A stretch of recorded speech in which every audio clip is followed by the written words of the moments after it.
Israel Iran युद्ध से जुड़ी हुई 25 बड़ी खबरें।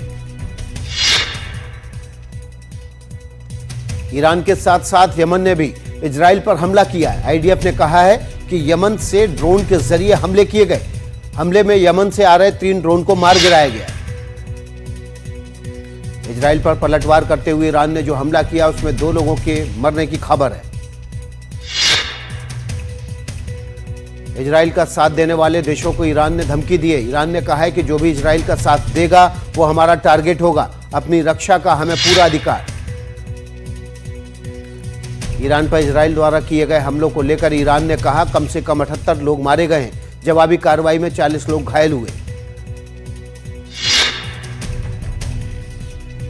अमेरिका ने ईरान को खुली धमकी देते हुए कहा है कि अमेरिकी बेस पर हमला हुआ तो गंभीर नतीजे होंगे। अमेरिकी नागरिकों को निशाना बनाने की गलती ना करें। ईरान पर इजरायली हमले की रूस ने निंदा की है। रूस ने कहा है कि इजराइल का इस तरह से हमला मंजूर नहीं है, उसका खतरनाक अंजाम हो सकता है।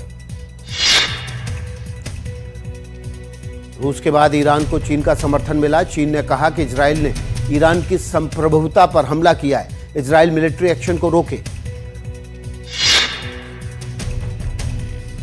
इजरायली सेना ने शुक्रवार को ईरान में मिसाइल लॉन्चरों से हमलों की फुटेज जारी की। इजराइल के रमत गन में एक इमारत पर ईरानी मिसाइल गिरी। मौके पर बचाव अभियान जारी। इमारत के अंदर लोगों के फंसे होने की खबर। आयरन डोम को तेल अवीव में ईरान की मिसाइल को रोकते हुए देखा गया।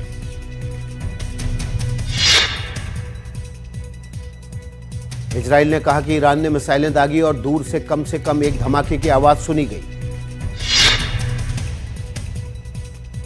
इजराइल के अधिकारी का कहना है कि अमेरिकी सेना ने ईरान की मिसाइलों को रोकने में मदद की।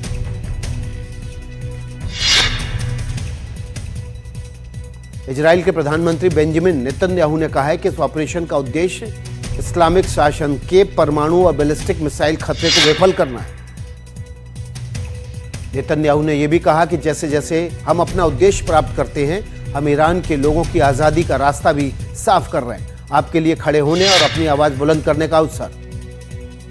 हमले के बाद नेतन्याहू ने बयान दिया कि 24 घंटे में हमने शीर्ष सैन्य कमांडरों, वरिष्ठ परमाणु वैज्ञानिकों, इस्लामिक शासन की सबसे महत्वपूर्ण सुविधा और ईरान के बैलिस्टिक मिसाइल ठिकानों को एक बड़े हिस्से को नष्ट किया। आईएईए प्रमुख ने यूएनएससी को बताया कि इजराइल के हमले में ईरान का सबसे बड़ा परमाणु संयंत्र तबाह हो गया है।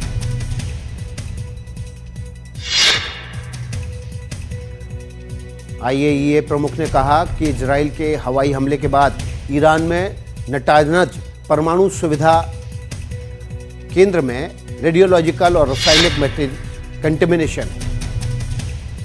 ईरान ने इजराइल के हमले में जनरल हजीजादेह के मारे जाने की पुष्टि की है। हजीजादेह रेवोल्यूशनरी गार्ड के मिसाइल प्रोग्राम के प्रमुख थे। इजराइल का कहना है कि उसने सुबह से लेकर अब तक ईरान के पर 5 बार हमले किए। हमले में न्यूक्लियर और सैन्य ठिकानों को निशाना बनाया गया।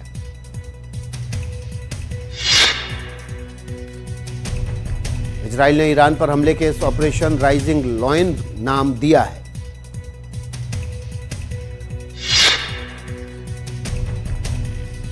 आईडीएफ के प्रवक्ता के मुताबिक इस हमले में इजराइल ने 200 से ज्यादा लड़ाकू विमानों का इस्तेमाल किया है।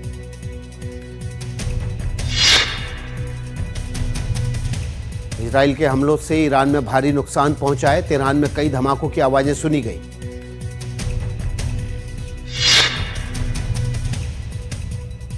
इजराइल की सेना ने तस्वीरें जारी की जिसमें वायुसेना का एक विमान ईरान पर हमले के लिए उड़ान भरता दिखा।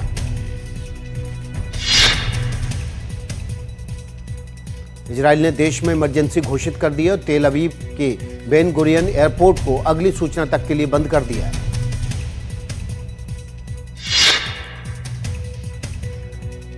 ईरान इजराइल के बीच तनाव के चलते कई अंतर्राष्ट्रीय उड़ानों को रद्द किया गया है, जिसके तहत भारत आने वाली फ्लाइट्स भी रद्द की गई हैं। राजस्थान के करीब 60 से 65 लोग जॉर्जिया में फंसे हैं।